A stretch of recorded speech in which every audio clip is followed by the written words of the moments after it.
Inisi, ça veut dire île, c'est à la fois une programmation culturelle, des ateliers avec les habitants, une web radio pour créer un lien fort entre les insulaires des îles du Ponant.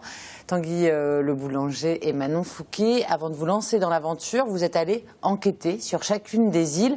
Vous avez constaté qu'il y avait des inégalités côté culture entre les îles, entre les saisons sur les îles et entre les générations sur les îles. Oui, on a été enquêté depuis à partir de avril 2014. Ouais. On n'a pas encore été sur l'intégralité des îles, on en a fait 8 pour l'instant, avec un questionnaire à destination des habitants, des commerçants, des enseignants.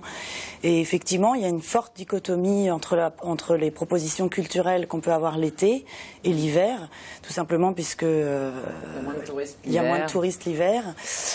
Voilà, déjà, et puis effectivement une population qui vieillit, les enfants qui se font rares. Donc voilà, nous, notre souhait, c'est de réussir à relier un petit peu tout ça et vraiment de proposer des événements culturels aux insulaires permanents.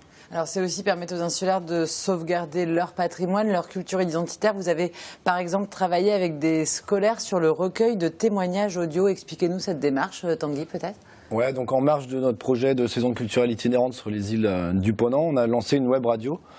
Donc on a travaillé l'année dernière avec les îles de Ouessant, Molène et Saint, ouais. Et on est allé à la rencontre un peu des gens qui habitent sur ces cailloux. Et on a réalisé des émissions voilà, en lien avec les habitants de ces différentes îles. Et au-delà de ça, on a envie de développer effectivement ce média qui pourrait réunir un peu les habitants des îles, au-delà de se voir physiquement une fois par an, comme ça peut arriver, mais du coup de se rencontrer via Internet et puis d'échanger et d'aller ensemble de l'avant. Parce voilà. que ça, ce trait d'union entre les îles que vous essayez de faire, il faut préciser que les gens, les Iliens, entre eux, se connaissent pas, n'ont pas beaucoup d'occasions de se voir. Il n'y a pas de bateau qui va de Ouessant à Saint. Vous le disiez maintenant, expliquez un peu comment fait un habitant de Ouessant qui veut passer 24 heures sur l'île de Saint. Eh ben, il met 3 jours de côté parce qu'il n'y a pas beaucoup de liaisons. En tout cas pour les îles finistériennes. Donc effectivement, si un Ouessantin veut aller passer par exemple son samedi à l'île de Saint, il doit partir le vendredi, prendre une nuit d'hôtel ou autre sur le continent le vendredi soir, prendre le bateau le samedi.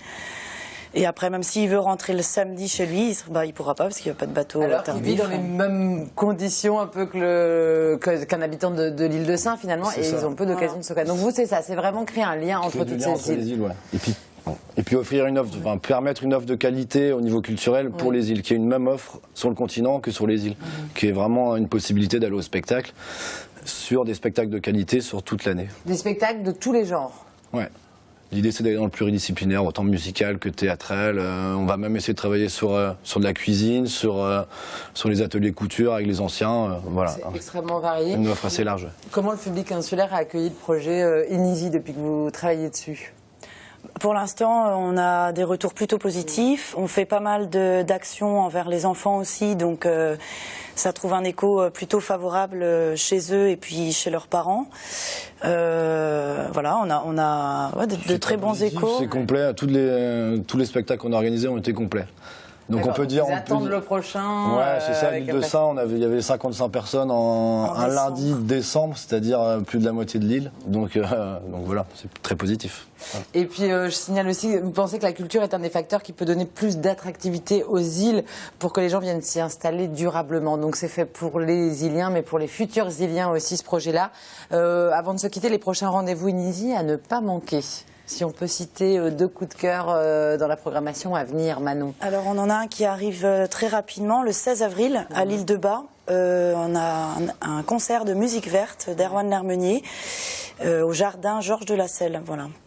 Un samedi à 14h, samedi 16 avril. D'accord. Voilà. Et un deuxième petit coup de cœur peut-être dans les jours à venir.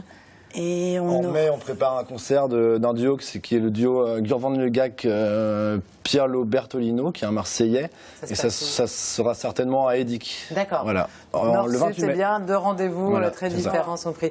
Merci beaucoup, bon courage pour la suite. Merci. Et puis en attendant le lancement du site Inisi dans les prochains jours, vous retrouvez toutes les infos via la page Facebook Inisi.